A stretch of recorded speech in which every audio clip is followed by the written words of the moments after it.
bênção de hoje, ok?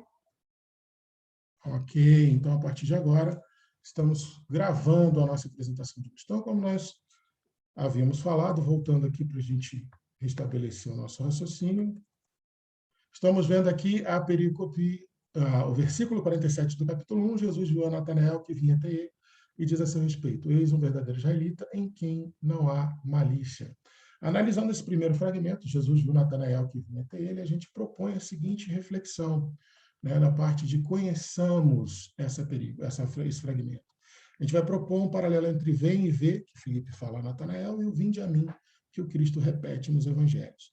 Lembrando que lá em Isaías, Isaías já havia trazido da palavra de Deus que aquele que escuta e vem até Deus e ouvir a Deus vai de viver e vai ser herdeiro dessa promessa, dessa aliança eterna que Deus fará com a descendência de Davi, como foi prometido a Davi e toda a sua descendência. A gente tem também, em Mateus 11, uma primeira fala de Jesus, onde ele fala: vinde a mim todos os que estáis cansados, sob o peso do vosso fardo, e eu vos darei descanso. Esse é o vinde a mim, talvez mais famoso que Jesus tenha nos evangelhos. E ele completa, nos versículos 29 e 30, falando: tomai sobre vós o meu jugo e aprendei de mim, porque sou manso e humilde de coração, e encontrareis descanso para vossas almas, pois meu jugo é suave e meu fardo é leve.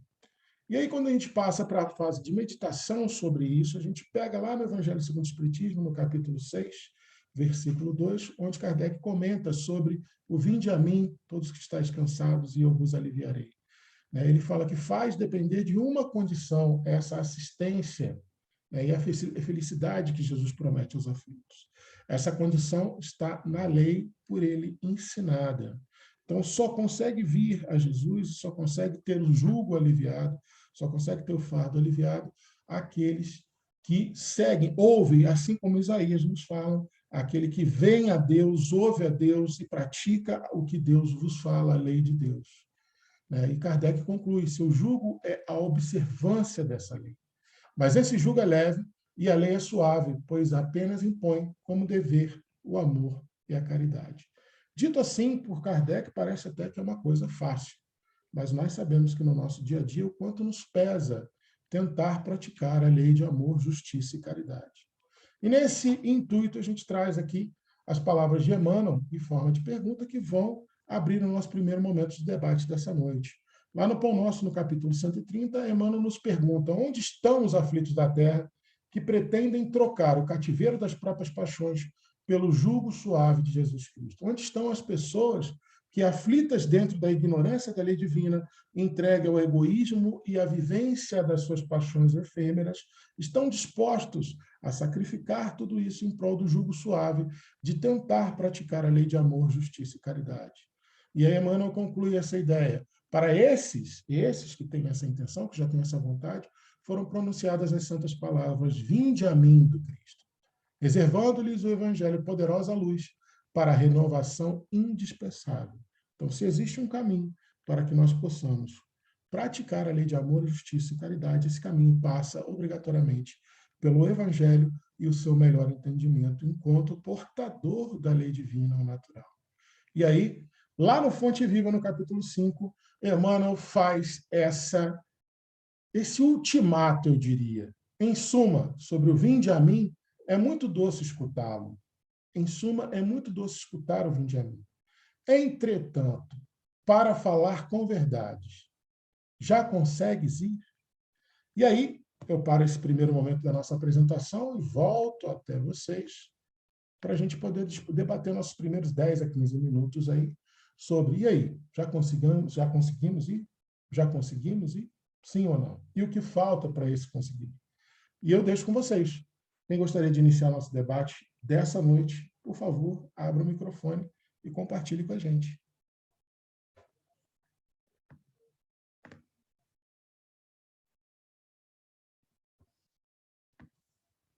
Um de cada vez, por favor, para não criar bagunça.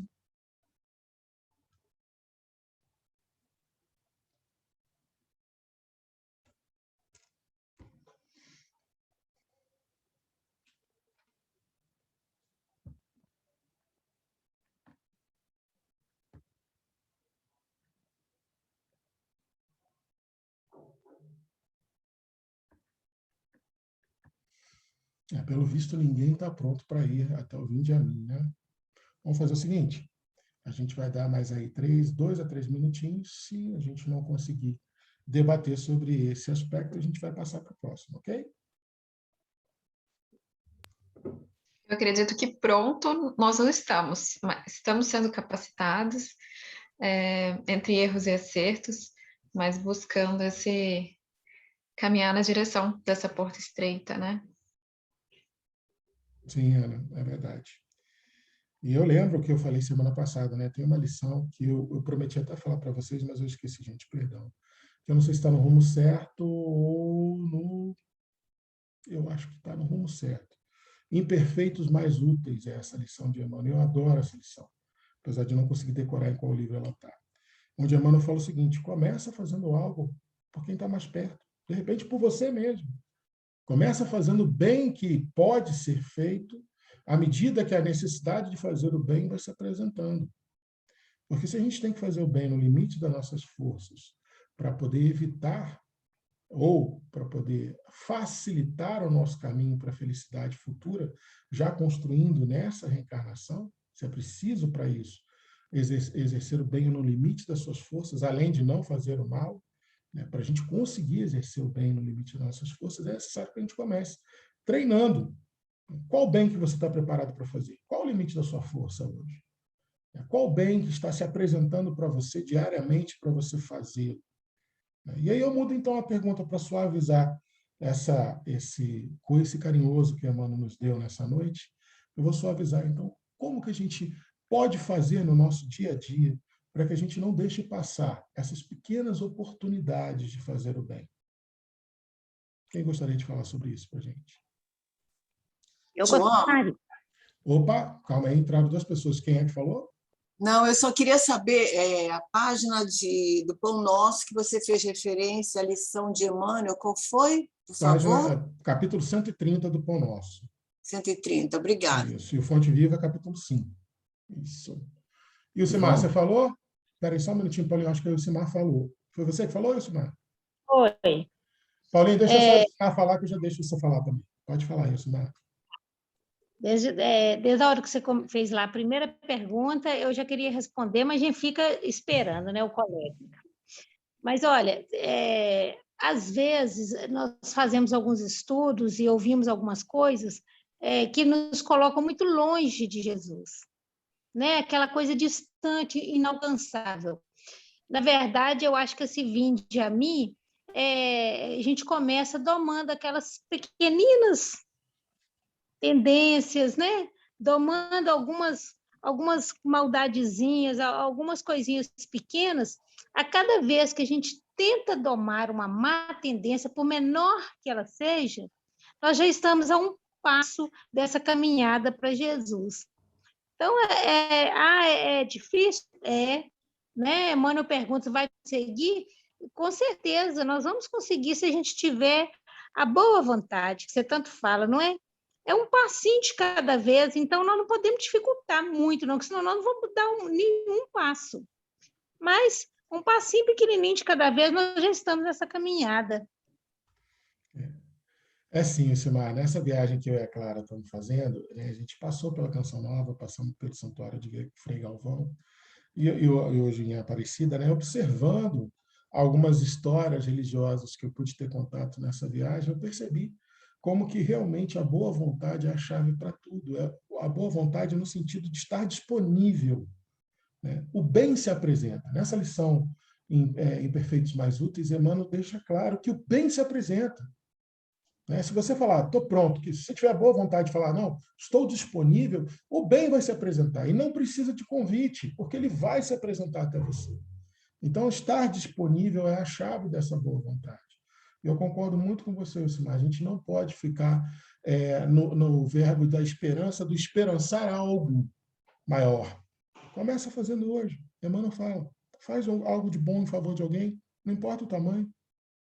E isso já vai te tirar do lugar comum, já vai te tirar da sua zona de conforto. E lembrando que Jesus escolhe os 12 sem pedir perfeição de nenhum deles, muito pelo contrário. Né? E desses 12 vieram os 70, que vieram os 500, e nós estamos aí hoje. Então, a gente tem que começar, a verdade é essa. A gente vai falar daqui a pouco sobre o verdadeiro israelita. Fátima, já deixa você falar um minuto. E a gente vai ver um pouquinho, eu vou tentar pincelar, né, o que eu consegui pesquisar e o que eu consegui lembrar sobre a história de Jacó.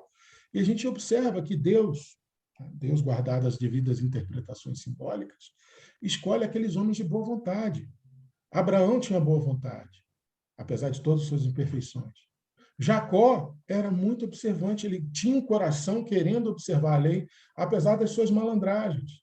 Moisés é a mesma coisa, apesar das suas imperfeições, das suas rudezas, ele queria amar a Deus. Pedro, apesar das suas rudezas, ele esperava ansiosamente o Messias e o enxergou em Jesus e foi fiel àquela crença de querer servir a algo maior do que ele, algo que fosse verdadeiramente bom para todos. Essa boa vontade que a gente tem que ter. E essa lição que eu estou aprendendo, reaprendendo nessa viagem. Todos os grandes vultos religiosos do nosso Brasil, que a gente teve contato nessa viagem, eles começaram fazendo algo pequenino, mas sabendo, hoje eu vou fazer isso, amanhã eu vou fazer mais isso, amanhã eu vou fazer mais isso, mais isso. E aí hoje tem obras grandiosas. E isso é muito legal de a gente observar. Fátima, diga para a gente. Então, tá me ouvindo? Gente, sim, estou te ouvindo. Espera aí, Fátima, era o Paulinho depois, né? Desculpa, Fátima, espera só o Paulinho Pode deixar falar. Paulinho falar, pode Perdão. deixar o Paulinho. Fala, Fátima, Paulinho. primeiras damas, deixa ela Isso falar. aí, eu sabia que você ia falar isso, Paulinho. Fala, Fátima. Depois eu juro que é você, Paulinho. Não, é que hoje eu estava conversando com a irmã Aila, né? Inclusive, Ah, que linda, adoro. ela vinha, tá? Ela vinha no Nossa. nosso NEP. Aí você Eu ia a matar, você ia me convidei. matar do coração. Né? Era Nossa. isso que eu queria mesmo, você e a Clara. Eu falei, gente. Um dia a gente vai ser merecedor disso, com certeza. Mas é uma graça demais, gente. O problema da irmã Aila é que não dá para botar ela no bolso e levar ela com você. Né? Porque a minha vontade era adotar ela e levar ela comigo para cima e para baixo. exatamente. Mas ela disse que vai aparecer. É porque hoje bom. ela tinha uma reunião presencial. Será Mas muito um dia ela bem-vinda. vai dar um jeito de aparecer aqui, sim. Será muito bem-vinda. Aí eu perguntei para ela assim, irmã, como começar? Admiro muitas pessoas que conseguem fazer muitas coisas. Eu gostaria de ser mais ativa na caridade corpo a corpo. Aí ela respondeu, as pessoas têm missões diferentes. Faça o melhor possível aquilo que lhe toca fazer. Não é a quantidade, mas a qualidade que importa. Isso aí. Então, eu acho que esse vinde a mim aí é justamente diferente para cada um, né? Sim, exatamente. O vinde a mim passa pelos ouvidos de ouvir. Né? Eu vou de um Isaías jeito, fala. né?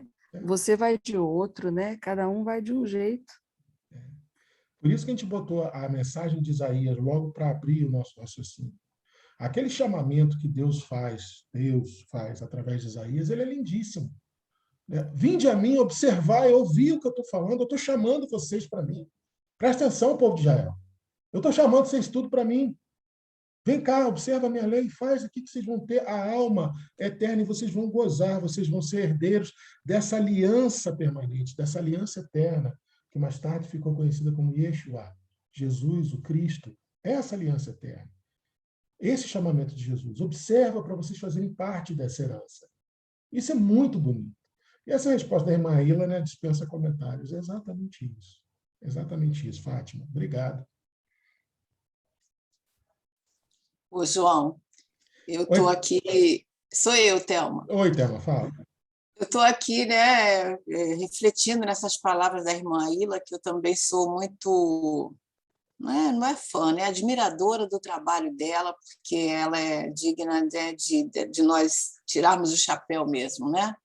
Porque ela é uma cristã verdadeira, ela tem um modo de servir que nós deveríamos nos espelhar. E essa resposta que ela deu para a Fátima foi perfeita, né? Porque seguir ao mestre é nós nos colocarmos por inteiro, entendermos a mensagem e irmos. Sim, estarmos com medo, né, de não conseguirmos, porque entendo que quando nós entendemos e nós vamos de coração aberto, né, querendo fazer e dar o melhor de nós estamos com bons propósitos, né?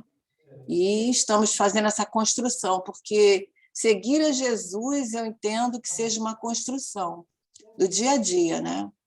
Que nós vamos construindo com paciência, com perseverança, errando aqui, ajustando ali. Hoje não foi muito bom, mas amanhã vai ser melhor, né? E nesses ajustes nós vamos crescendo. Eu entendo assim, né? Exatamente, exatamente. Paulinho, meu irmão, Eu abrilhante-nos também, com Thelma. o seu comentário. Eu lembrei de uma outra lição aqui do Jesus no Lar, foi Sim. de ontem à noite. A gente faz o estudo lá no Euripe, Sim. aqui em Iriri, o argumento justo. Então, olha só, após o André e o Tadeu serem atacados, né, horas antes desse encontro com Jesus às margens lá do lago, Uhum. eles agiram de uma forma que não foi a melhor, né? E no encontro com Jesus, e Jesus fala sobre como ser bom e tal, no encontro, aí ele fala assim: eu aspiro sinceramente a servir a boa nova, contudo sou portador de um coração indisciplinado e ingrato. Aí ele fala assim: eu lamento, mas como trabalhar em favor da humanidade nessas condições? Olha só, um dos discípulos que estava lá pertinho de Jesus. Aí ele fala assim, aí depois André fala: mestre, ao seu lado eu sou ovelha obediente. Entretanto, ao distanciar-me, isso aqui que quando a gente se distancia dele, no momento que a gente se distancia, a gente cai. Então é importante, quando a gente se distanciar, lembrar, abrir o livro do Emmanuel, abrir o Evangelho, ler, porque a gente vai receber a lição. Aí depois o André, né? Aí Pedro fala: como servir os princípios, a minha fragilidade é grande, meus débitos enormes. Como servir os princípios sublimes do novo reino, se me encontro assim insuficiente e incompleto? Ele vem falando isso há momentos em que eu mesmo falo, eu faço e tal. Olha o que Jesus fala.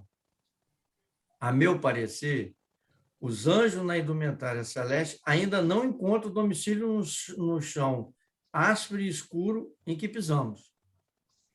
Somos aprendizes do bem, a caminho do Pai, e não devemos menoscabar a bendita oportunidade de crescer para Ele no mesmo... Olha só, isso aqui que eu achei muito interessante. No mesmo impulso da videira que se eleva para o céu, depois de nascer do obscuro seio da terra, alastrando-se compassivo para transformar-se em vinho reconfortante, destinado à alegria de todos. Então, eu acho assim, se a gente está na obscuridade, né, a semente ela vai buscar a luz, depois ela cresce e dá os frutos. Então, eu acho que nós estamos nesse primeiro momento de buscar a luz, né? E essa luz é Jesus, né? Nós temos que encontrar aí na doutrina espírita os meios para a gente poder não sucumbir, né?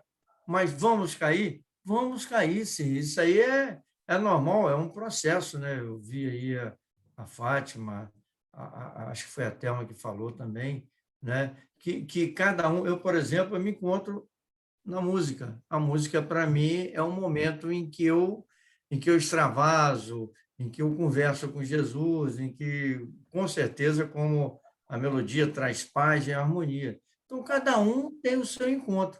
E, às vezes, a gente vai cair. O importante é não se afastar do Cristo. Isso aqui, não se afastar, né? Nós estamos aí agindo de uma forma a repensar. Olha, é impressionante. Chama logo, olha, tem algo que não está bem. Então, vai rever, né? E eu acho que é isso aí que eu tinha para falar. Sensacional, Paulinho. Muito bom, muito boa essa sua argumentação. Né? E lembrar que Jesus ele enxerga as potencialidades. Ele escolheu, a Fátima lembrou bem sobre a questão dos 12. Jesus escolheu, cara, cada um dos seus apóstolos, né, perante o potencial que eles tinham espiritual. O potencial. A semente de mostarda que cada um guardava, trazia dentro de si. Porque a semente de mostarda é uma metáfora muito interessante, porque de um grão, que é menor do que a cabeça de um alfinete, você consegue realizar... Aquilo é uma usina biotransformadora. De uma semente que é menor do que a cabeça de um alfinete, tem menos de 0,5, menos meio milímetro, aquela semente, muitas das vezes, você consegue fazer um mostardal imenso. Então, a semente de mostarda é essa metáfora do seu potencial de se superar e transubstanciar a sua energia vital em frutificação. Então, todos os 12 tinham esse potencial magnífico. E é isso que Jesus busca em cada um de nós. Qual o seu potencial de transubstanciar toda a sua energia espiritual em frutificação para o bem de todos, para a construção coletiva, para servir ao Evangelho? Ana, você tinha levantado a mão, minha irmã? Só um minutinho, então. Ana, você levantou a mão? Desistiu? Tinha sim. É muito interessante isso, porque tudo isso, né, que todos comentaram, a gente tem uma tendência de, às vezes, uma pessoa, ela prospera, a gente querer olhar o que ela fez, qual foi o caminho que ela seguiu para poder prosperar daquela forma. E esse caminho não é o nosso, esse caminho foi o dela, que ela conseguiu encontrar e dali prosperou. Então, cada um de nós temos essa caminhada, essa trajetória que é nossa, individual, intransferível, e que todas elas, cada uma na sua caminhada individual, tem a oportunidade, a possibilidade de alcançar o êxito, né? Então, a gente às vezes fala, nossa, vou seguir aqueles passos ali, porque olha como é que a pessoa conseguiu, ou tá bem, ou isso em qualquer setor da vida, pode ser o profissional, o emocional ali, o afetivo, e não, é único, né? E a gente às vezes fica esperando uma questão maior, sendo que a oportunidade da evolução e do nosso progresso estão nos detalhes. Enquanto a gente estava refletindo, né, com a opinião dos nossos colegas, reflexões interessantes, me lembrei de Guimarães Rosa, que ele fala que quando nada acontece, tem um milagre que não estamos vendo, né? Algum milagre que não estamos enxergando ali. Então, às vezes é um familiar, é um amigo. Olha, a gente passa tão despercebido, parece que nada está acontecendo, mas a oportunidade está ali, a gente que não está vendo, seja com um amigo, com um colega de trabalho, com um familiar, às vezes com nós mesmos, porque nos sobrecarregamos, porque às vezes somos tão impiedosos conosco e tão mais receptivos e pacientes com os outros. Então, às vezes parece que nada está acontecendo, mas os milagres, as oportunidades estão sempre aí conosco, né? Isso é muito interessante, Ana. Thelma, já deixa você falar num minutinho. Se vocês lembrarem a lição do Boa Nova, se eu não me engano, lição 8, lição 20, lição 8, onde fala sobre Bartolomeu, onde Humberto de Campos conta a história de Bartolomeu e É o a encontro 8. dele com Jesus, é a 8, né? Ele fala isso. Depois da conversa de Bartolomeu com Jesus, ele volta de madrugada para a casa dele, lá em Dalmanuta, né? Para os pais, para o pai e para os irmãos que não entendiam porque ele seguia Jesus, e o caminho de volta para casa, o amanhecer desse caminho de volta para casa, tinha um colorido novo. O som do lago tinha uma sonoridade mais alegre, a cor do dia raiando tinha uma sonoridade mais alegre, né? Até mesmo a indiferença e a rudeza, né? A agressividade do pai e dos irmãos para com ele era mais branda. Por quê? Porque ele tinha entendido essa alegria dos pequenos milagres, né? A conversa dele com Jesus fez com que ele percebesse que tudo que concerne a criação são pequenos milagres que a gente deixa passar, às vezes, muitas das vezes, desapercebidos, para potencializar a nossa alegria de existir. Fala, Thelma.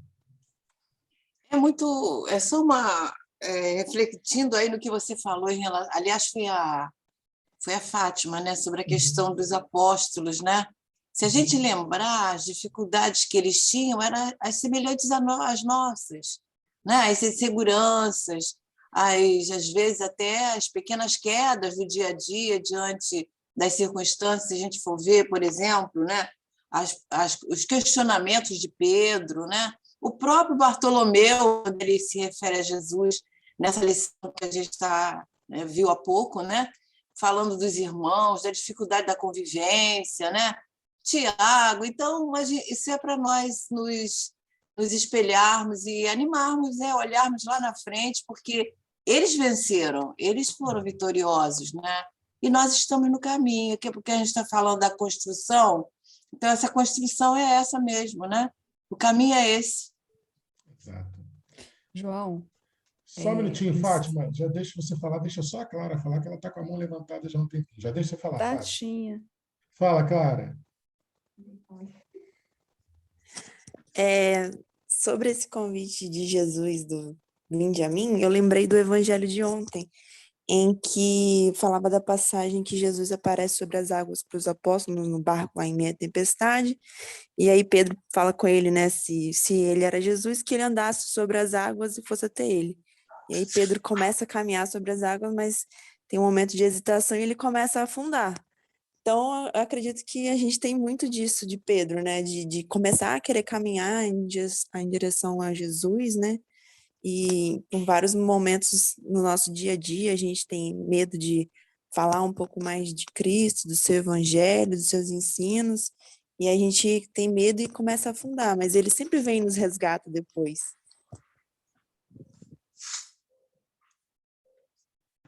É verdade, Clara. E lembrar que a sequência dessa perícope, né, Jesus fala assim, homem de pouca fé, por que duvidastes? A pergunta de Jesus para Pedro é assim, por que você duvidou? O fenômeno estava acontecendo na sua frente. O milagre estava acontecendo na sua frente. Por que você duvidou? Por que você temeu? Né? E esse convite, esse é outro vinde a mim que Jesus faz, que é fantástico. Bem lembrado, Clara, adorei. Muito bom essa lembrança desse vinde a mim de Jesus caminhando sobre as águas no lago de Genezaré, e Pedro, como sempre, falou assim, ó, todo mundo primeiro assustou, um fantasma, um fantasma. Jesus falou, calma, gente, sou eu que estou chegando, andando pelas águas. Aí Pedro falou assim, é você mesmo? Então fala que mande que eu caminhe sobre as águas e vá até você. E Jesus falou, vem. Né? O vinde a mim de Jesus a Pedro também é bem interessante. Obrigado, Clara. Fátima, você queria falar, minha irmã? Fala, por favor. Não, nada demais, não. Só falar Sempre é ótimo. Não, é que se a gente prestasse atenção no que a Ana disse, se a gente executasse o que a Ana falou, mais da metade dos nossos sofrimentos estariam, não existiriam, né? Porque envolve muitos sentimentos negativos quando a gente faz exatamente o oposto do que ela falou, né? Quando a gente observa a vida do outro, né?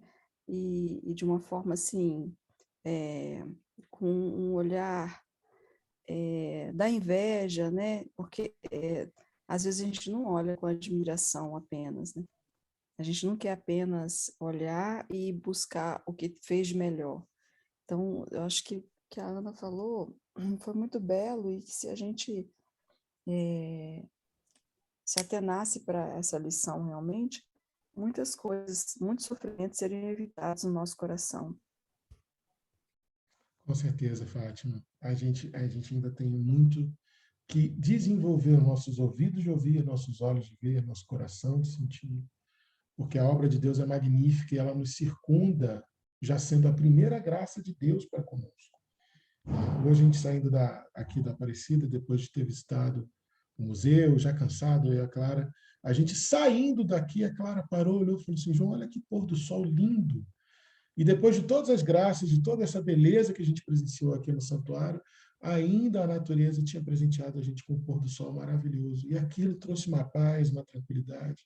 Realmente a gente precisa treinar mais isso. A gente precisa observar que a graça de Deus está em todos os lugares e dar o devido valor a cada uma dessas pequenas, a nosso ver, pequenas coisas que Deus nos presenteia, mas que são magníficas e são extremamente grandiosas, se a gente pensar que tudo aquilo é por Deus, é vindo de Deus para nós, né? É uma graça de Deus para nós.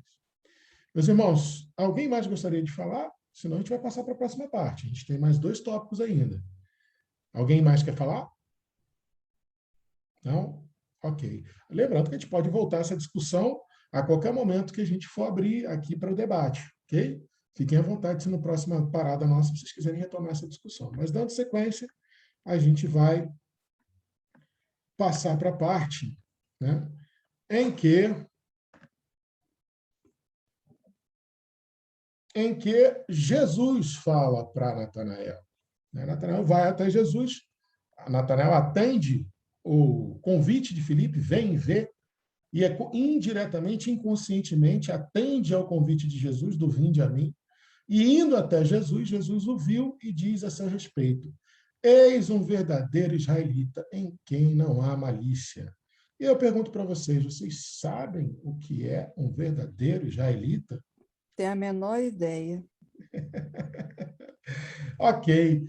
Como eu falei para vocês hoje no grupo, né, essa correria dessa semana aí que a gente está viajando, a Clara e eu realmente não tive tempo de preparar ordinariamente e oficialmente do jeito que vocês gostam e merecem os nossos estudos. Mas eu tentei buscar aqui na memória e dentre as referências que estão disponíveis nos nossos sites de busca para trazer alguma coisa para a gente poder construir o nosso conhecimento. Da parte que a Alcione pede para a gente conhecer a palavra evangélica, eu trouxe para vocês algumas reflexões. Tem algumas reflexões que estão na carta de Romanos, que Paulo faz na carta de Romanos, que são muito, muito, muito interessantes para a gente começar a entender o que é um verdadeiro israelita.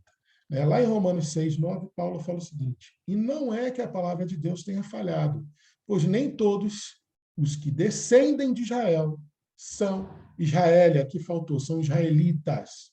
São Israel nacionalistas, Israel é a palavra que se dá para o cidadão de Israel, e israelita é a palavra que se dá para aquele judeu praticante de todo o arcabouço teocrático, ou seja, religioso e cultural de Israel. Okay? Então, israelita, a princípio, seria um judeu praticante, observante e praticante integral da lei.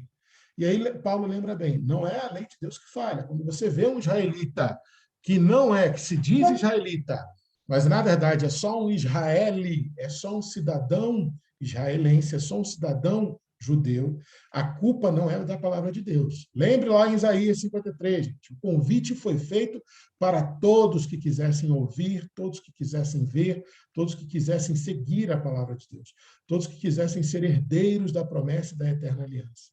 E aí Paulo, dizendo isso, ele completa: mas é judeu aquele que no interior, ele fala assim, não é judeu, o versículo anterior, só para vocês entenderem, Paulo fala o seguinte: não é que porque você está circuncidado que você é um judeu. Não é na carne que se vê um judeu. Mas é judeu aquele que o é no interior e na verdadeira circuncisão. E a verdadeira circuncisão é a do coração, segundo o Espírito e não segundo a letra. Aí está quem recebe louvor, não dos homens, mas de Deus. E aí Paulo nos lembra que o verdadeiro israelita é aquele que faz a circuncisão, que faz um sinal das promessas. A circuncisão é um dos sinais, um dos elos que, segundo a lei antiga, Deus teria com o povo de Israel. Você se reconheceria, né, um sinal na carne para você reconhecer que aquele cidadão é um judeu. Né? Muitos estudiosos falam hoje que Moisés, quando instituiu a circuncisão, ele tinha em mente uma questão de higiene, de sanitarismo, porque Moisés é considerado, dentre outras coisas, um dos maiores sanitaristas, um dos maiores pensadores em saúde coletiva da sua época. Então, muitos estudiosos dizem que isso foi uma medida sanitária, uma medida higienista, mas em termos da lei antiga, era um dos sinais da aliança do povo de Israel, do povo judeu, né, com Deus. Aí Paulo lembra, a circuncisão verdadeira, ou seja, esse sinal de compromisso com Deus, que era a circuncisão, era um dos sinais de compromisso com Yahvé, com Deus único, com o Senhor dos Exércitos.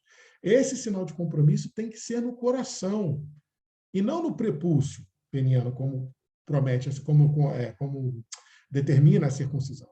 Ele tem que ser no seu coração, e tem que ser segundo o Espírito, e não segundo a letra, tem que ser segundo a vivência da lei, e não na interpretação radical da lei. Tem que ser na vivência da interpretação racional da lei, né? E na vivência espiritual da lei. Aí está quem recebe louvor não dos homens, mas de Deus, segundo Paulo. E aí Paulo vai falar lá em Filipenses, capítulo 3, versículo 3, de novo sobre a questão da circuncisão. Os circuncidados somos nós, que prestamos culto pelo Espírito de Deus e nos gloriamos em Cristo Jesus e não confiamos na carne. Ou seja, o verdadeiro sinal de compromisso com Deus, reiterando o que a gente falou anteriormente, ele tem que ser no coração e no espírito, na vivência racional e na vivência legítima do que é a verdadeira lei de Deus, e não na interpretação segundo a carne, não na interpretação segundo os interesses mundanos, e não na interpretação hipócrita como faziam os fariseus, segundo o próprio Jesus na sua época. E aí, eu pergunto para vocês, o que Jesus poderia falar a meu respeito hoje? Se fôssemos nós, no Vinde a mim, se fôssemos nós, atendendo o Vinde a mim, que Jesus fez indiretamente para Natanael, né? O que ele falaria a nosso respeito? Eu não quero que vocês respondam essa pergunta, até porque eu acho que é uma pergunta muito íntima, mas eu queria convidar vocês, a todos nós, para agora, nesse instantezinho, antes de nós iniciarmos o nosso debate, sobre o que nós meditamos e sentimos a partir desse aprendizado, queria convidar a todos que a gente fizesse essa reflexão. 5 segundos aqui, gente. Pensem, fechem seus olhinhos. Vou convidar vocês a fecharem todos os seus olhinhos e falem lá para o íntimo dos seus coraçõezinhos.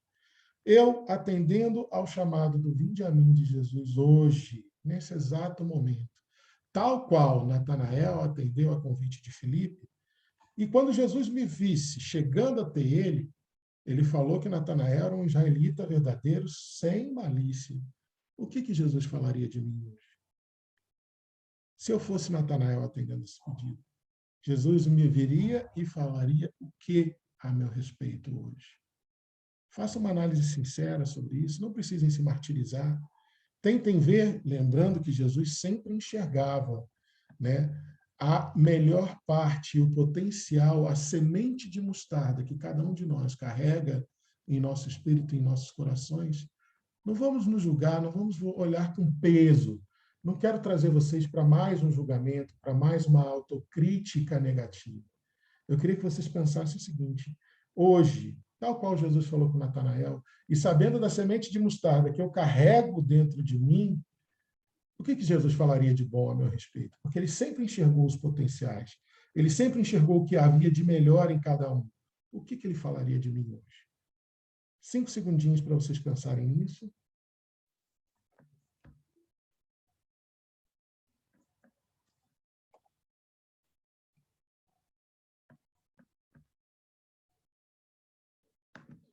Para então, meus irmãos, a gente iniciar o nosso debate. Dentro de um verdadeiro israelita, dentro da lógica desse verdadeiro israelita que Jesus fala, a pessoa que tem um compromisso com Deus, que vai além do exterior, vai além daquilo que todo mundo sabe e pode ver, no nosso interior, no nosso coração. Como está esse compromisso com Deus? Como realizar esse compromisso com Deus diariamente? Como que eu sei que eu estou fazendo esse meu compromisso com Deus, como a circuncisão era, dentro do meu coração, né? Germinando, fazendo germinar essa semente de mostarda que cada um carrega dentro de si. E aí eu deixo com vocês. Quem gostaria de falar, só abrir o microfone e falar, por favor.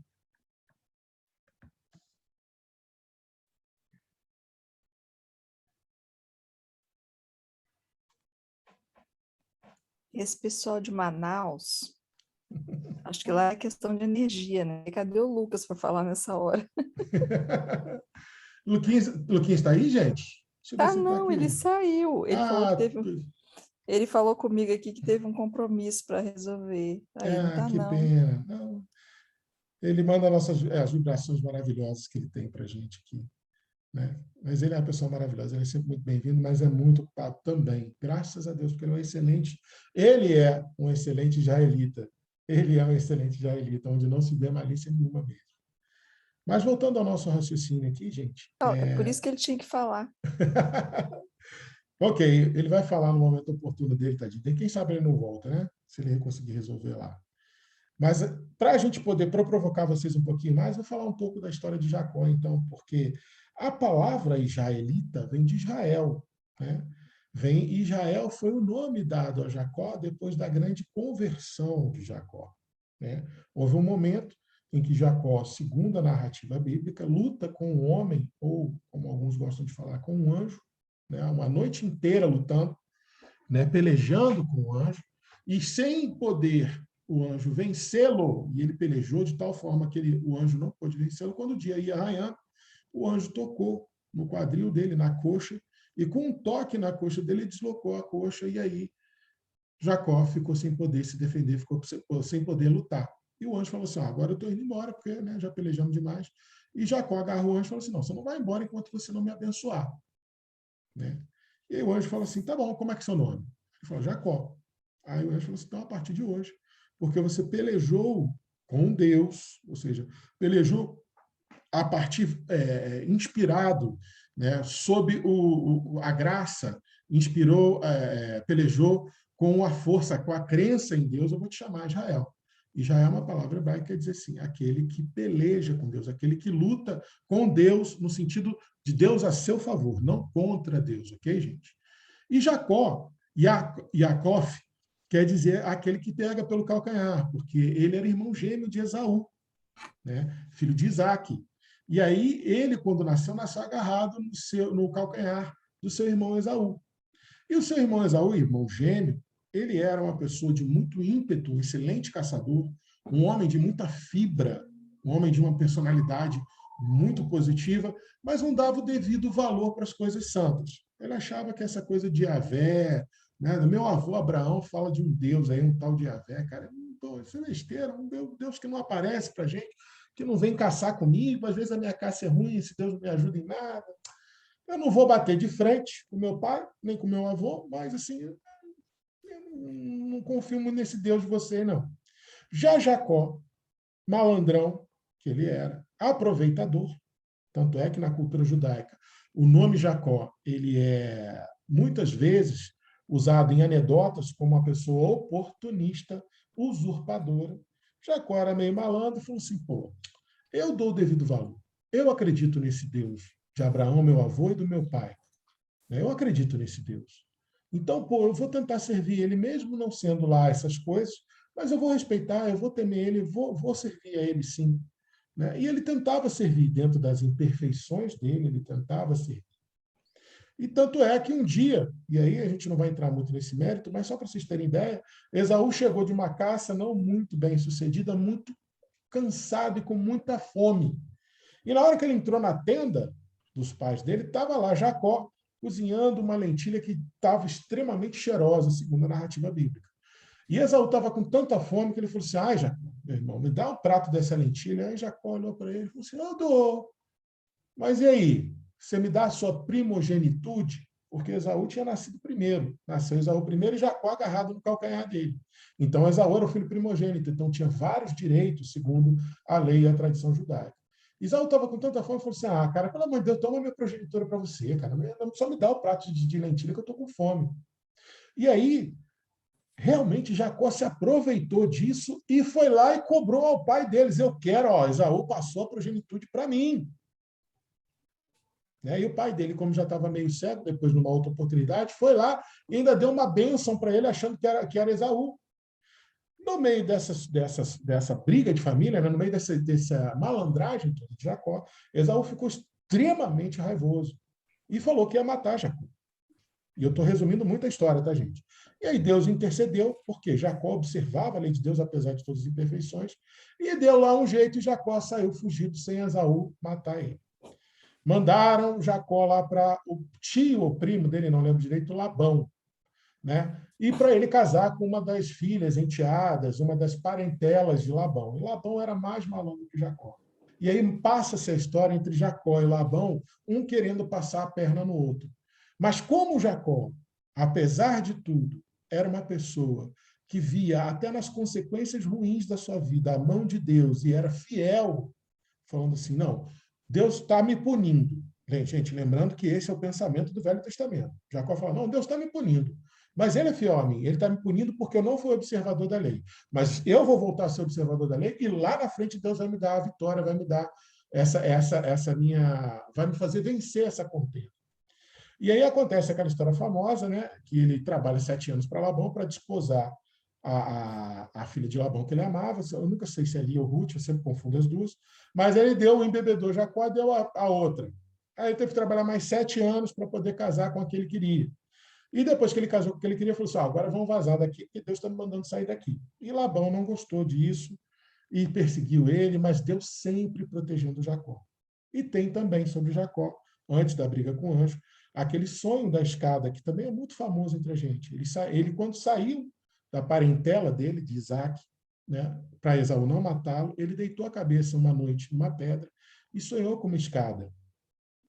Uma escada onde lá em cima estava o Senhor e os anjos desciam e subiam essa escada. E o Senhor lá de cima falava para ele, Jacó, observa a minha lei, seja fiel, que eu vou fazer a sua descendência ser como a areia do mar e as estrelas do céu. E isso reforçou esse sentido de Jacó. Falou assim, cara, tudo bem, eu sou imperfeito, eu gosto de tirar vantagem às vezes, mas eu vou tentar o máximo que eu conseguir observar a lei de Deus. Moral da história. Jacó, depois que brigou com o anjo, passou a se chamar Israel. Em dado momento da história da Gênesis, o próprio Deus fala com ele, você não é mais Jacó, você é Israel. Ou seja, você não é mais aquele que agarra pelo calcanhar, Jacó. Você agora é Israel, ou seja, aquele que peleja com Deus a seu favor. Aquele que peleja, aquele que luta com Deus a seu favor. Então, o exemplo de Jacó, para a gente entender o verdadeiro israelita, é primordial. Porque o verdadeiro israelita é aquele que peleja, sabendo que Deus está do lado dele, mesmo com todas as imperfeições que ele ainda tem. Mesmo com todas as nossas dificuldades de interpretar a lei de Deus de uma forma íntegra, proativa e legítima, para que a lei de amor, justiça e caridade se cumpra, nós seremos todos verdadeiros israelitas se dentro do nosso coração a gente tiver a certeza de que, por mais que eu ainda seja imperfeito, assim como Jacó, nos tornemos Israel, pelejemos com Deus a nosso favor. Tenhamos a consciência de que, mesmo com todas as nossas imperfeições, nós estamos ceareiros do Cristo. Nós somos espíritos imortais, ceareiros do bom pastor. Cada um de nós é um trabalhador da vinha. Cada um de nós é um cooperador do Evangelho, mesmo com todas as imperfeições. E aí eu volto para vocês com a seguinte pergunta. E aí? Como nós fazemos para sermos não mais Jacós, e sim Israelis, né? Israelitas legítimos? Como que a gente consegue, no nosso dia a dia, sermos israelitas legítimos? E o Simar, estou lendo sua mensagem aqui. Vão com Deus, vai com Deus, Simar. Sempre bom ter você aqui, tá bom? Venha sempre. E aí, gente, qual o segredo? Qual é o caminho para nós nos tornarmos cada dia mais israelitas, cada vez mais verdadeiros, assim como Jacó foi?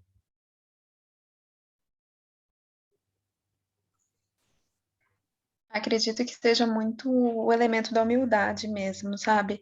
Compreender que estamos na condição de aprendizes, que estamos aprendendo, né, gradualmente, mas que ainda temos um caminho a percorrer, temos ainda a aprender, então estar receptivo a isso com humildade, né, no sentido mesmo da palavra humus, né, tornarmos então essa terra fértil e no sabendo, né, tornando realmente um solo fértil para poder ser essa pessoa que vai buscar aprender sempre, né? Exercendo a humildade. Eu acredito que o elemento da humildade seja bem importante. Sem dúvida, Ana. A humildade, ela é importantíssima, né? Porque a humildade é a que consegue nos dar... Só a lente da humildade dá para a gente a nitidez do cenário, né? Só a humildade. E é um exercício que tem que ser feito mesmo, dia a dia. Eu, principalmente, eu confesso que eu sou uma pessoa que tropeça muito nisso, mas é um exercício que a gente tem que fazer dia a dia. Obrigado, Ana. Quem mais queria falar para a gente sobre isso?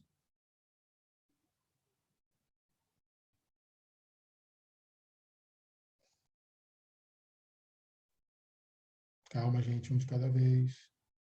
Senão bagunça. Vamos lá, gente, mais 2, 3 minutinhos. Se ninguém falar, a gente vai passar para o nosso próximo ponto, hein? Eu vou fazer igual meus filhos aqui no culto no lar, quando eles eram pequenos. Aí eu perguntava, né, sobre a lição. Aí eles falavam assim, é isso aí que o Arthur falou, que o André falou, que a Amanda falou. Aí eu vou falar, é isso aí que a Ana falou. Sensacional, Fátima, sensacional. Isso é muita cara de todas as famílias que fazem culto no lar, né? Lá em casa era a mesma coisa. Lá em casa era a mesma coisa, né? O ruim era quando eu era o primeiro a ser sorteado, porque aí você não tinha para onde correr. Quando meu pai falava assim, e aí, João Marcos, o que você achou da lição? Aí não tinha para onde correr. Mas, com certeza, os outros 3 irmãos que eu tenho, todos assim, não, eu concordo com o João, isso aí é isso aí mesmo, eu acho que o João falou tudo e tal. Mas isso é fantástico, Fátima, obrigado. Não é? Quando é direcionado assim, né? Que não tem de correr.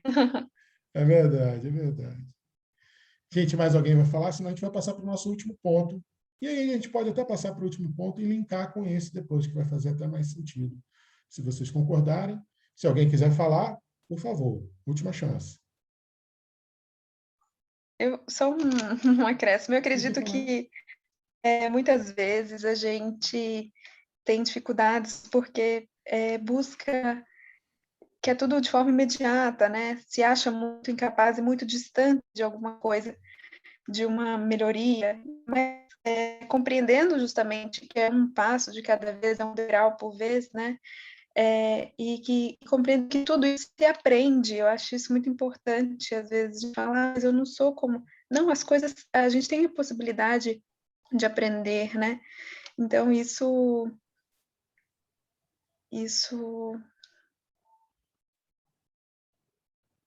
Peraí, perdão, estava carregando aqui o notebook. Sem problema. E justamente isso, essa condição de saber que você é um aprendiz, que você pode adquirir as virtudes, elas são justamente uma construção, e eu acredito que é muito por esse lado mesmo. Sim, muito bom, Ana, exatamente. Você saber que você é uma reconstrução, uma releitura diária. O verdadeiro espírita só é aquele que possa falar hoje, sou melhor do que ontem. Essa reconstrução diária progressiva, ela é extremamente importante, e é a partir disso que a gente vai construindo tijolinho a tijolinho a nossa reforma íntima, burilando cada dia, tijolinho a tijolinho, a nossa reforma íntima vai se aprimorando. Então, vou convidar vocês, e é muito bom, obrigado, Ana. Vou convidar vocês para o seguinte, vamos para o nosso último fragmento do versículo, e aí a gente pode ficar com os últimos 20, 15 minutos que a gente tem aí à frente, para a gente poder debater à vontade, ok? Então, vamos voltar aqui. Passando aqui, então, para o nosso último fragmento do versículo hoje. Eis o verdadeiro israelita em quem não há malícia. E aí é muito legal que a gente vai observar o seguinte, no Haroldo está em quem não há malícia, mas se você for lá na Bíblia de Jerusalém, é em quem não há fraude. E se você for lá na Bíblia do Peregrino, em quem não há ou sem falsidade. Então, temos em 3 traduções 3 palavras diferentes. No Haroldo, malícia, na Bíblia de Jerusalém, fraude, e na Bíblia do Peregrino, falsidade.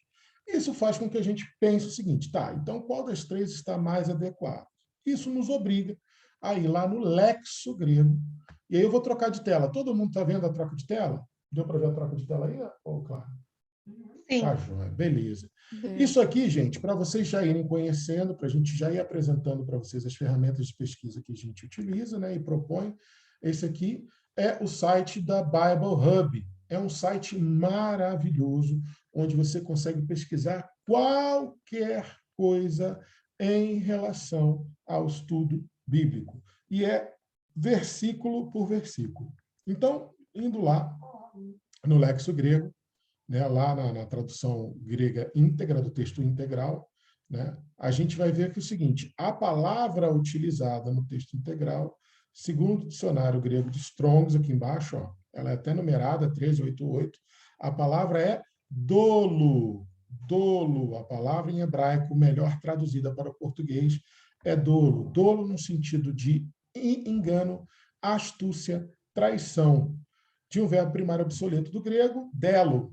Dolo é uma variação do verbo grego delo, um truque, ou seja, wile, trapaça em inglês, se não me engano. Se eu estiver errado, alguém me corrige. Mas a palavra melhor traduzida a partir do integral grego é engano, onde não haja dolo, ok? Então, voltando aqui, eu pergunto para vocês,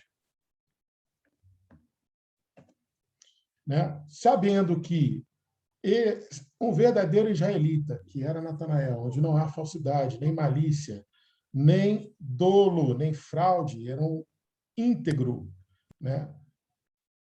A gente tem aqui, ó, duas fundamentações, uma no Salmo 32:2, que fala: Feliz o homem a quem Yahvé não atribui seu erro e em cujo espírito não há fraude. Essa palavra fraude, segundo a Bíblia de Jerusalém, vejam que lá em cima eles também usam a palavra fraude. No Salmo é a mesma palavra do grego, dolo. Feliz do homem a quem Yahvé não atribui erro, ou seja, feliz daquele que possa chegar na pátria espiritual, mesmo que seja em desdobramento do sono, e seu mentor espiritual te receba com um sorriso e não balançando a cabeça com negativa. Feliz desse homem, em que o espírito dele não há fraude, e aí é a frase mais importante.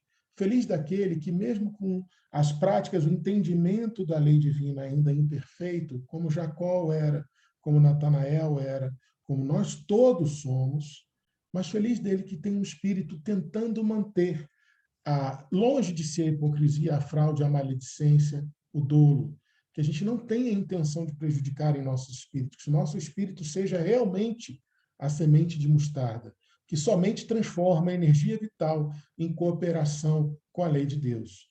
E voltando aqui para a segunda carta de Coríntios, Paulo fala o seguinte: foi ele, Jesus, que nos tornou aptos para sermos ministros de uma aliança nova, não da letra, e sim do Espírito, pois a letra mata e o Espírito comunica a vida, ou, em algumas traduções, o Espírito vivifica.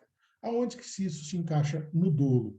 Dolo, se a gente for lá no dicionário bíblico disponibilizado pelo site do NapSearch, outra ferramenta que eu quero apresentar a vocês, NapSearch, ok? Tudo que você quiser pesquisar em fundamentação evangélica na doutrina espírita, esse site é fantástico. E aí, quando a gente João, você coloca... pode mostrar o outro depois de novo, por favor? Posso. Depois, Aqui, ó. Bible Hub, e esse é o NapSearch. Tem outras ferramentas, mas essas duas são as duas melhores. Se você for no dicionário e colocar dolo, ele vai te dar do dicionário comum todas as variantes, né, e seus significados, e ele tem uma coisa muito legal. Lá no finalzinho você vai ver, ó, o dicionário bíblico. Ele vai ver o que é o dolo dentro da lógica, da lógica e da crítica textual bíblica. Dolo é um ato consciente de induzir alguém ao erro, enganar propositadamente. Então, ó, feliz daquele que o Senhor olha, né, Deus olha e fala assim, olha, você pode até ter imperfeições, meu filho, eu sei que você tem imperfeições, mas seu espírito não está afim de passar a perna em ninguém. Seu espírito não é mal, entre aspas, por assim dizer. Seu espírito não quer praticar dolo para ninguém, ok? E aí, logicamente, nas palavras de Paulo, para a gente poder não ter dolo na interpretação evangélica, a gente tem que extrair o espírito da letra, ok? Porque a letra mata e o espírito, sim, a intenção do espírito vivifica. E aí, nós vamos usar esses últimos 10 minutinhos do nosso estudo de hoje para a gente poder refletir sobre tudo que a gente falou aqui. Como ser um israelita sem dolo, né? Como que manter nossos espíritos sempre inclinados para a cooperação do bem comum. E aí entra aquele momento, como nós vamos nos aprimorar a partir dos conhecimentos de hoje? Como que eu vou vivenciar tudo isso a partir de hoje? E eu deixo com vocês. Fiquem à vontade, aqueles que tiverem vontade de falar, sobre o microfone e falar. Tio Olegária Costa, tio Olegária, seja bem-vinda. Estou vendo sua mensagem aqui. Muito obrigado pela sua presença. A senhora também muito ocupada. Obrigado por senhora ter vindo. Fique à Eu que vontade. agradeço. Fique sempre muito bem-vinda, ok? Venha sempre. E aí, gente, quem gostaria de falar para a gente sobre essa vivência, sobre o que aprendeu com a nossa vivência de hoje, ou que queira criticar, ou queira trazer alguma pergunta, alguma dúvida, fiquem à vontade. Esses últimos minutinhos é para a gente debater mesmo.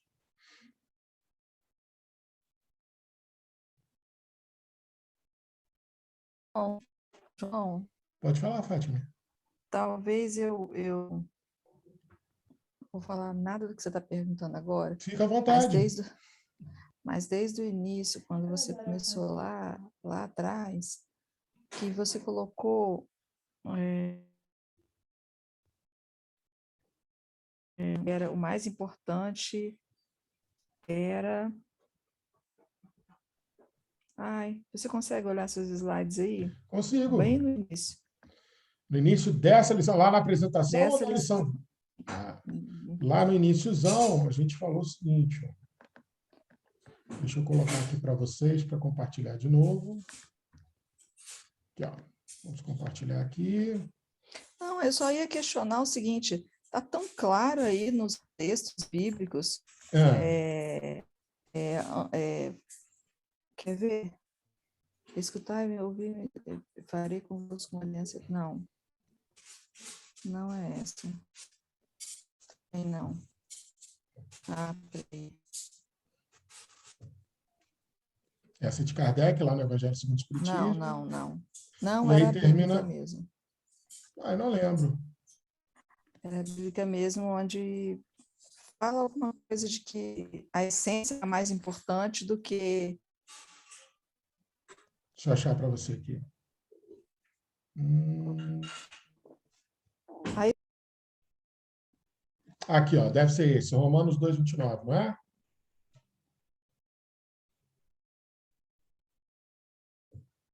Fátima? E aí que recebe... Sim, aí pergunta assim, está tão claro, por que que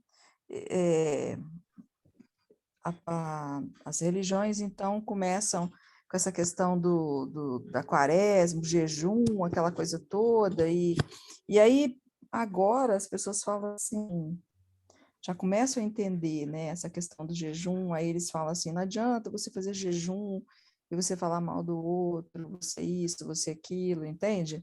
Sim. Que é a essência do negócio, né?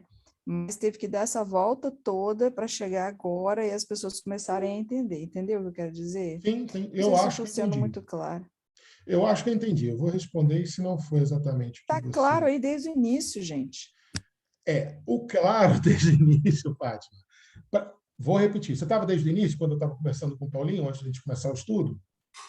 A questão que o Paulinho trouxe sobre Jesus falar mas eu confesso que não prestei muita atenção, mas eu entrei... a gente estava debatendo sobre a questão do anassincronismo, que é uma coisa que eu tenho um colega historiador, que ele é agnóstico, a princípio, né, apesar de ser um dos caras mais fervorosos, só ele não sabe disso ainda, mas ele se diz agnóstico, e a gente debate muito sobre a questão do anassincronismo, que é o quê? O erro que todo mundo comete em tentar interpretar o pensamento e a narrativa de textos antigos pela ótica contemporânea. Então, é um exercício de você tirar o máximo possível do entendimento contemporâneo para você tentar entender o mais próximo possível do que seria o entendimento da época em que o texto foi escrito. Ok? E essa viagem que a gente está fazendo, a Clara e eu, o Fátima, eu aprendi algumas coisas muito interessantes. Ontem a gente viu uma missa, né, celebrada por um padre lá na Canção Nova, e ele fez uma coisa que me impressionou muito, muito, muito, me fez refletir muito. Na hora da Eucaristia, se eu falar alguma besteira, você me corrige, tá claro? Na hora da Eucaristia, ou seja, na hora em que eles vão celebrar a transmutação do pão e do vinho na carne e no sangue de Jesus, ele fez a celebração litúrgica conforme manda o figurino, né? E aí, na hora de terminar essa parte, esse proforme da missa, ele se ajoelhou de novo e falou: fiquemos mais uns minutos em silêncio para que a nossa consciência entenda o que está acontecendo nesse altar. Eu achei aquilo fantástico, Fátima. Ele convidou a gente a, além do que é o ritual proforme, além do que é o figurino, além daquilo que todo mundo já sabe que vai acontecer, que a gente parasse um instante e meditasse no que estava acontecendo naquele altar, ou seja, na proposta de transmutação da carne, do pão na carne e do vinho no sangue. E isso, eu fiquei meditando aquilo a noite toda, a madrugada, que eu acordei também no meio da madrugada, fiquei meditando aquilo. E aí, hoje de manhã cedo, eu lendo, estudando um pouquinho para falar para vocês, me cai no meu colo uma lição de Provérbios. Eu anotei no caderninho, depois eu vou ver, passo para vocês o capítulo e o versículo. O Provérbios fala o seguinte: o convite à sabedoria. O convite ao banquete da sabedoria, segundo a Bíblia de Jerusalém. E lá a sabedoria fala o seguinte: venha, Vinde a mim, venham, todos vocês que são ignorantes e ímpios. Comei do pão e bebei do vinho que eu ofereço, para que vocês tenham vida e vida que tenha propósito e que tenha sabedoria. E aí eu fiz o link. O pão na carne, o vinho no sangue, Provérbios falando disso. Depois os profetas repetem a questão do pão, do vinho, do cordeiro, do sangue. E aquilo é o quê, Fátima? É uma forma de você ir elevando o símbolo da palavra. A gente, na psicanálise, a gente aprende o seguinte: o objeto em si, o que é isso? Uma garrafa. Isso não quer dizer nada. O que é uma garrafa para você? Quando eu não tenho o objeto, falo, Fátima, pensa numa garrafa. Essa garrafa que você vai pensar é uma garrafa que é só sua. E ela é construída através de aspectos simbólicos que são seus, e só seus, e do seu inconsciente. Então, quando o profeta fala assim, quando Jesus fala, coma do meu pão, que é a minha carne, beba do vinho, que é o meu sangue, quando ele constrói essa ideia, isso vai ser, quando ele sugere essa ideia, isso vai ser construído em você de uma forma que é carregada de simbolismos que são seus. E quando você analisa essa metáfora, você descobre coisas sobre você que, de repente, você não sabia. Então, por que isso ainda tem certos comportamentos religiosos que celebram o que a gente acha ser interpretações antigas, Fátima? É porque é preciso. Lembra lá quando Kardec fala de Moisés, fala dos 3 momentos, os 3 tempos da revelação? Era necessário que fosse daquele jeito. Depois vem Jesus, vem Moisés com a lei, Jesus com o amor, e depois o Espírito de verdade, né, e a compilação dos Espíritos, né, a doutrina dos Espíritos, com a verdade. E mesmo assim, é uma construção. É necessário repetir certos conceitos, é necessário que a gente repita certos símbolos para que a mente de cada um de nós possa reconstruir os significados dos símbolos a partir do nosso entendimento progressivo. Ou seja, Fátima, eu vou tentar responder se eu entendi a sua pergunta isso. É necessário que ainda se haja esses símbolos litúrgicos, é necessário que ainda haja esses rituais religiosos para que a coletividade, para que a mente de cada um e a mente de todos nós em coletividade avancemos no significado do símbolo. O que a gente faz aqui toda quarta-feira? A gente aprimora o significado dos símbolos. Se você prestar atenção, hoje, os 3 fragmentos, a gente repetiu o mesmo tema, a gente orbitou os nossos comentários no mesmo tema. Mas por que isso é necessário? Para que nós consigamos evoluir o significado de cada símbolo. Kardec trouxe o Livro dos Espíritos, um monte de tema, um monte de conceito. O Evangelho segundo o Espiritismo repetiu um monte de conceito, um monte de tema que estava no Livro dos Espíritos. Depois veio o que é o Espiritismo, repetiu mais um monte de coisa. Depois veio o Livro do Médiuns, repetiu mais um monte de coisa. Depois veio a Gênesis, repetiu mais um monte de coisa. Depois veio Obras Póstumas, repetiram o que Kardec já tinha falado. Aí vem Chico Xavier com 400 livros, repetindo tudo que Kardec tinha falado, repetindo tudo que Jesus tinha falado. É uma repetição. Você precisa desse ciclo de revisitação do símbolo para que o significado do símbolo para você vá ganhando cada vez mais nexo, cada vez mais poder de síntese, para que você entenda cada vez melhor e mais a lei de Deus. Respondi a sua pergunta ou compliquei mais, Fátima? Fala para mim. Nossa Senhora, hein? Perfeito. A Clara está falando aqui que complicou. O que é que você fala, gente? Não. Fala que vocês não entenderam que eu respondo de novo, gente. Né? Porque vocês têm que... Nossa. Eu vou viajando na onda de psicanalista, eu vou me perdendo. Mas, resumindo, é necessário que haja essa repetição, é necessário que haja o ritual, é necessário que a gente bote a nossa aguinha fluídica ainda lá na hora da prece, porque a gente precisa revisitar os símbolos que constroem esse significado da água fluídica para que a gente possa processar cada vez mais e melhor a lei divina, para que a gente consiga entender cada vez mais e melhor a lei divina. Esse é o processo do aprendizado. Esse é o processo do aprendizado. Coloquei a minha hoje, hein? Assim como a gente bota a água fluidificada, né, o cristão, o católico vai lá e recebe a hóstia, recebe o sacramento, claro, que chama? Recebe a Eucaristia, perdão, recebe a Eucaristia. É lindo, gente. Eu vi lá, eu sentadinho no meu canto, assim, meio me sentindo peixe fora d'água, porque eu fui o único que não fui para a filinha receber a hóstia, e todo mundo na filinha recebendo a hóstia em silêncio, e você percebia que cada pessoa ali naquela noite, não estou dizendo que acontece isso sempre, gente, mas foi-me dada a graça de presenciar ontem, naquela noite, ali no Santuário da Canção Nova do Pai de Misericórdia, que cada um que recebeu a hóstia voltou em contrição tremenda de autoanálise. Não teve uma pessoa que eu vi receber a hóstia que não voltou com a fisionomia, o semblante de quem estava recebendo uma comunhão, de quem estava em comunhão com Deus, e ali, naquele momento, ele estava revisando todos os seus conceitos. É necessário isso. Isso é muito necessário. Até que todos entendam a necessidade do bem e das reformas. Isso não é só porque o mal tem que chegar aos extremos, como diz a questão 784. É para tudo. Não é só o mal. Não é só a ignorância que tem que chegar aos extremos. É necessário essa revisitação. É necessário que a gente amplie o nosso entendimento até que todos entendam o significado daqueles símbolos. É assim que eu vejo, Fátima. Não sei se eu estou certo, mas é a minha proposta de resposta. Tem até uma questão na obra de Kardec que fala que, em um determinado momento, a ideia vai surgir para a gente vai acreditar numa determinada ideia de forma muito natural.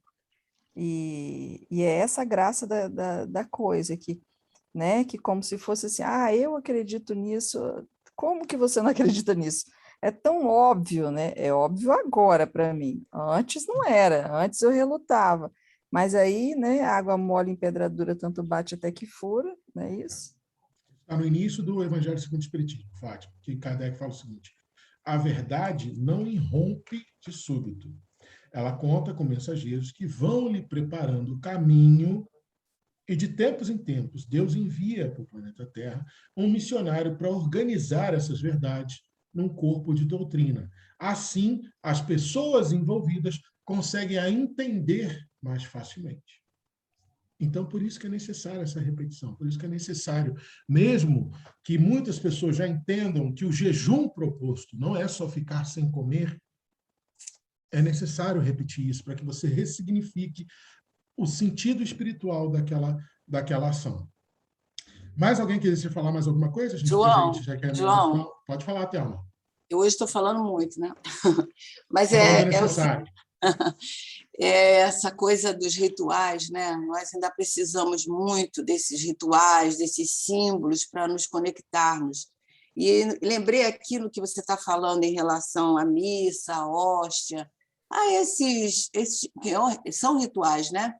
Lá no livro Libertação, André Luiz fala, né, sobre o que ocorre nesses momentos, né, numa missa, aonde é reverenciada a hóstia, né? E é um capítulo belíssimo. Eu não sei agora, não me ocorre o número do capítulo, porque lembrei agora disso. Mas é possível a gente localizar depois e colocar no grupo, tá? Porque é uma coisa maravilhosa. E, naquele momento, dependendo da contrição das pessoas, né, da seriedade dos propósitos, dos objetivos, os espíritos luminosos estão ali, da mesma forma, em qualquer templo, né, estão bafejando essas bênçãos de paz, de luz, que nós sabemos receber todo instante, né? Eu só queria lembrar isso. Thelma, rapidinho. Já vou deixar você falar, Ana, só um minutinho. Ontem, lá naquela capela, lá naquela matriz, dentro daquela instituição física, com aquelas pessoas ali, mesmo sendo um peixe fora d'água, ali eu reentendi, eu revisitei todos os meus conceitos de quando Jesus fala, onde 2 ou mais estiverem em meu nome, lá eu também estarei. Lá estavam todos, quase todos, mas a grande maioria esmagadora estavam todos ali em prol da mesma intenção, estar com Cristo. Isso foi belíssimo para mim, foi uma experiência ímpar na minha vida. Fala, Aninha. Eu estava bem sintonizada com a Thelma, porque eu estava pensando justamente em relação à hóstia e recordando o que Chico Xavier havia comentado. Ele chega a falar que tinham espíritos santificados que estavam abençoando a hóstia. e elas pareciam se transformar, ele com a mediunidade ostensiva dele, belíssima, né? Ele falava que dava para ver que transformavam em como se fossem flores de luz. E aí o sacerdote oferecia, né? Nesse momento da Eucaristia. Então ele fala que tinham espíritos santificados. Olha que coisa grandiosa, Sim, né? sim. Belíssimo. Sim. O que a gente deve tentar evitar ou desestimular, vamos dizer assim, é o ritualismo vago que tenta nos tirar a responsabilidade espiritual pelo ato em si. Aquela pessoa que vai lá e recebe a hóstia para cumprir tabela, para um rito social de justificar a sua religiosidade para o grupo, isso sim tem que ser desestimulado. E eu acredito, Fátima, que hoje, né, e aí eu vou falar dentro da minha própria casa, com as experiências que eu presencio junto com a Clara e com a geração de católicos a qual ela pertence, eu percebo que isso está existindo cada vez menos. A pessoa que simplesmente iria lá para pegar a hóstia para poder dar satisfação à sociedade, ela não vai. Ela não vai, ou vai muito pouco. Quem está ali está realmente porque acredita que ali é o melhor lugar para que ela esteja em comunhão com o Cristo. Isto é Está de corpo e fantástico. alma, né? Isso é fantástico, Está cara. de corpo e alma, Isso é exatamente. fantástico. Porque eu lembro desde a minha tenra infância, e aí vou fazer uma crítica em tom de meia-culpa, por favor, não me interpretem mal, né? Eu, lá, quando a sede da FEB, da Federação Espírita Brasileira, era lá no centro da cidade, no Rio de Janeiro, que a gente frequentava, eu lembro de ver adultos, eu muito criança, vendo adultos ali, que estavam sentados ali, você via, eu criança já falava assim, pô, esse cara não quer estar aqui. Ele não queria estar aqui. Ele está aqui porque acha que assistir essa palestra pública, receber esse passe, vai resolver a vida dele. Eu já muito criança, eu já percebia isso. Quantas vezes eu já não fui para sessões de palestra pública, obrigado pelo meu pai, adolescente. Eu mesmo passei mais de 10 anos afastado do espiritismo. Por quê? Porque eu não me sentia com o coração inclinado ali. E isso está acabando, gente. Graças a Deus. As pessoas que se dedicam à religiosidade estão se dedicando primeiro à espiritualidade. Isso é lindo. Isso é lindo. O que eu vi aquele padre fazer ontem ressignifica uma fala que é atribuída a Chico Xavier, eu ainda não pesquisei a fonte, dizem que no Pinga Fogo perguntaram para o Chico, né? Chico, o espiritismo é o futuro das religiões? Aí uns respondem, não, né? O espiritismo não, é a religião do futuro, o espiritismo é o futuro das religiões, e outras pessoas me responderam que ele fala, não, o futuro das religiões é o amor. Eu espero que seja essa a resposta que Chico tenha dado. Por quê? Porque ontem, vendo aquele padre fazer essa proposta de refletirmos um pouco mais sobre o ato dali da Eucaristia, do sacramento, né, eu percebi que a religião do mundo está se tornando cada vez mais o amor. E isso deixou meu coração cheio de paz. Mais alguém gostaria de comentar, gente? Mas assim, eu não sei se vocês têm notado, mas está acontecendo uma coisa muito interessante. Não sei se não é só uma questão da internet, né? Assim, está havendo um respeito maior. Ainda, lógico, existem os que resistem, né? Os que são do contra em tudo, né? Os que... Mas está acontecendo uma coisa muito linda. A gente faz questão de ouvir um pastor, a gente faz questão de ouvir um padre, uma freira, né? Isso é muito legal. E o que está acontecendo, o espírita sempre teve um pouco mais de respeito em relação a isso. Mas, assim, a gente está conseguindo ver que eles estão também se achegando. E essa salada de fruta está ficando uma coisa bonita demais, né? Entendeu? Que é isso que você falou, é o amor. Um só rebanho, um só pastor.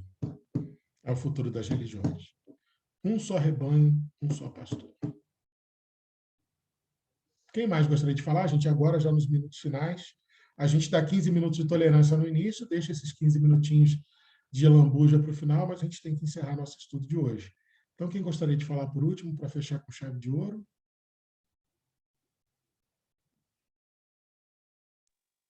Eu vou falar um pouquinho. Pode falar, cara.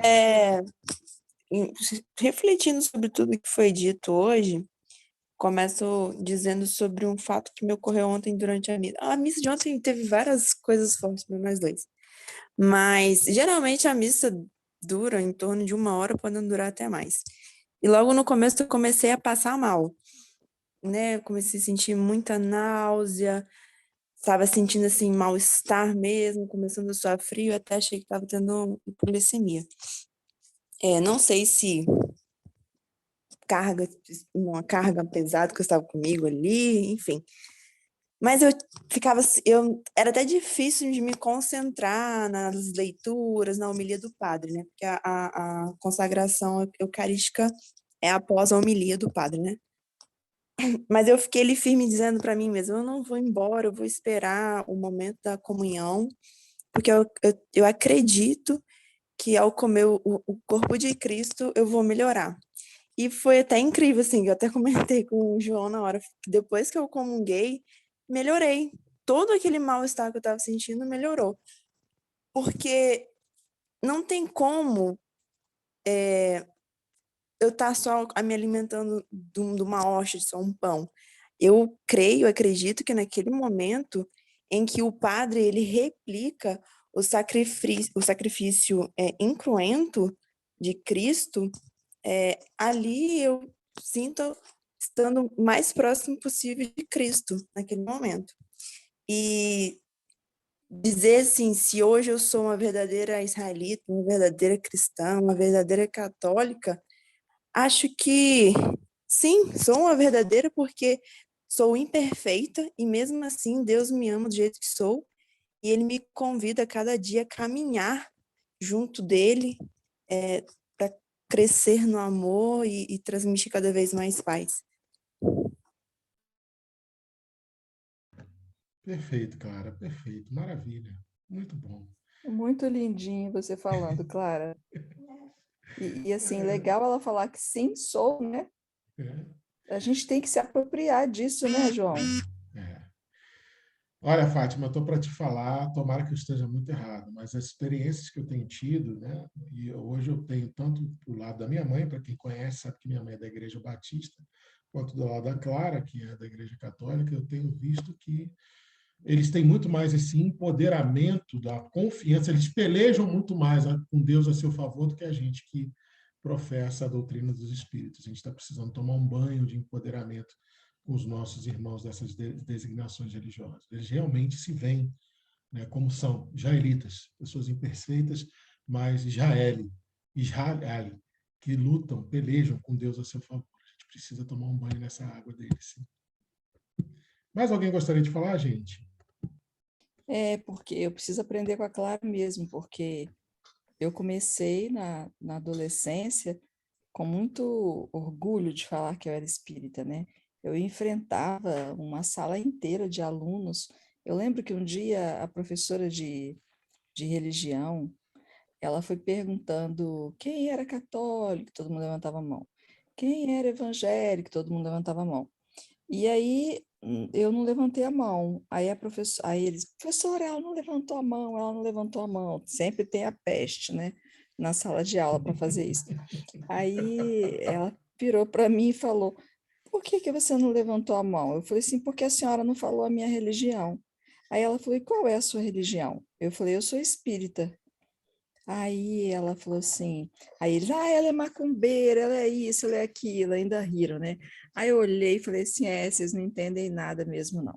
Bom, aí eu tinha essa coisa do orgulho de dizer que eu era espírita, né? Hoje eu falo baixinho, né? O que você é, espírita? Fala rapidinho, espírita.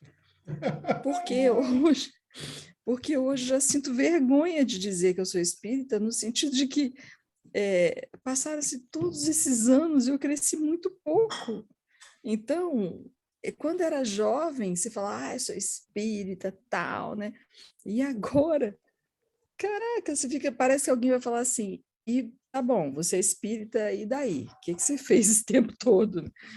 Então, hoje eu tenho um pouco de receio, um pouco de vergonha de dizer que eu sou espírita nesse sentido, né? Porque ser espírita é uma coisa muito séria, muito profunda, e eu com certeza não alcancei ainda não. Então, Fátima, eu vou deixar um deverzinho de casa em sua homenagem, mas para todo mundo do grupo, ok? Então, vocês já me ouviram falar isso várias vezes aqui. É uma questão que eu adoro e sempre que eu posso refletir sobre ela. Vocês vão pegar o livro Consolador, de Emmanuel, né, trazido por Francisco Cândido Xavier, e vão ler a questão 219, quando Emmanuel fala do roteiro iluminativo. Ele começa falando: no planeta Terra não tem roteiro iluminativo que supere o Evangelho de Nosso Senhor Jesus Cristo, e ele dá duas mensagens para nós que professamos a doutrina dos Espíritos. Ele diz o seguinte: o Espiritismo, na sua função cristã, não pode ter meta maior do que restaurar a verdade evangélica aos corações descrentes e desesperados do mundo. E que o Espiritismo não pode ter objetivo maior do que edificar a consciência profunda do Evangelho de Jesus.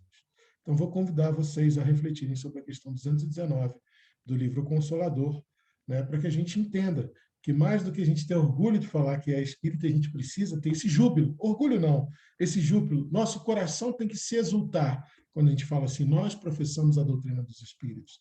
Não porque sejamos melhores, ou diferentões, ou seja lá o que seja, o que vocês queiram colocar como face negativa disso, mas porque nós também, assim como os nossos irmãos de outras denominações religiosas, quando são israelitas verdadeiros, nós também estamos no mundo para consolar, para fazer pensar nas verdades evangélicas, para edificar a consciência profunda do Evangelho de Jesus, nesses coraçõezinhos que ainda insistem em ser desacreditados, desesperançosos, né, no mundo que ainda existe tanto. Então, não por sermos espíritas, mas por estarmos também, assim como vários irmãos de outras denominações, também estarmos a serviço do Evangelho, a serviço do Cristo. Ok? Gente, agora é a última mesmo. Tia Olegário, eu anotei aqui, tá? O Estude Viva, capítulo 36, tá, gente? Minha tia Olegária Costa está pedindo para a gente dar uma meditada também sobre o capítulo 36 do livro Estude Viva, onde se fala que a gente tem que auscultar as nossas reuniões, ou seja, ouvir além, ouvir através, ouvir o que a gente está falando além das palavras, vamos dizer assim, né? Para a gente ter mais consciência. A tia escreveu aqui do ladinho, mas, tia, se a senhora puder escrever também lá no grupo de WhatsApp, eu agradeço. E você também, do Consolador. Questão 219, vou passar para vocês. O senhor Legário também falou aqui, ó, quando lemos Paulo e Estevão, sentimos que os protestantes são israelitas, em oportunidade de conhecer o Cristo. E nós espíritas somos gentios também, enquanto Cristo. Será isso? Sim, muitos de nós talvez. E a Clara falando: irmã, se possível, mandem no grupo as referências espíritas que relatam sobre o momento da consagração eucarística. Ela está curiosa para ler. Então, Ana e Fátima Altelma, que falaram sobre essas lições, onde se fala sobre a missa e a Eucaristia, por favor, compartilhar lá no grupo com a gente também. Vou colocar, sim. Amados, queridos confrades e amados irmãos de Seara no Evangelho, eu sei que essa hora é a hora mais agradável da quarta-feira à noite de vocês, mas a gente precisa, né, encerrar o nosso estudo de hoje.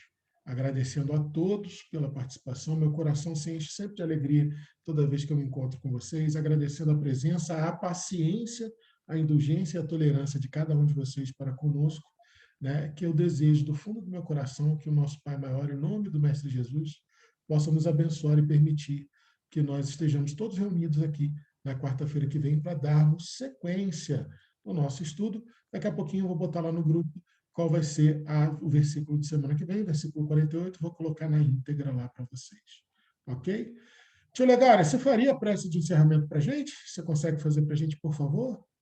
Faço sim, e Por favor. eu tenho um compromisso nesse horário, mas se vocês permitirem, eu vou entrar sempre com atraso. A senhora é sempre bem-vinda, tia. E tem meu culto agora. Sim, a senhora é sempre muito bem-vinda. Venha sempre que a senhora quiser, na hora que a senhora quiser. Só tem passe livre, tia. Obrigada. Então, vamos agradecer a Jesus essa oportunidade de, juntando os nossos corações e estendendo esse fio que vem do seu amor, Mestre, chegando a cada um dos nossos lares e também nos lares de todos aqueles que estamos agora ligados pelo pensamento e coração, banhando-nos dessa atmosfera de amor, de paz, que vem, Mestre, de Ti, e nos preenche, nos dando tanto ânimo, tanta coragem, e despertando em nós os valores da fé para seguirmos, sempre no propósito de renovação, de paz e de alegria. Muito obrigada, bom Deus. E ampara a todos esses aqui do grupo que incentivam, que estudam e que nos ajudam com esse esclarecimento. Que assim seja. Graças a Deus. Graças a Deus. Obrigado, tia Graças a Legária. Que Deus. assim seja. Gente, fiquemos todos com Deus, continuemos todos com Deus e até semana que vem. Meu filho, uma Graças boa a Deus. noite. Obrigado, tia. Obrigada. Obrigado, Beijão senhora. para Fique com todos. Deus. Boa noite. Tchau, gente. Fique Cara, com um Deus. abraço. hein? Outro. Obrigada, boa fique com noite. Deus. Fique com Deus, gente. Até quarta. Tchau, Tchau, boa tchau. Boa noite. noite. Boa noite. Boa noite, gente. Boa Fiquem noite. com Fique com Deus, Deus. Tchau, Thelma. tchau. Obrigado, Thelma. Fiquem com Deus. Obrigado. Amém, tios.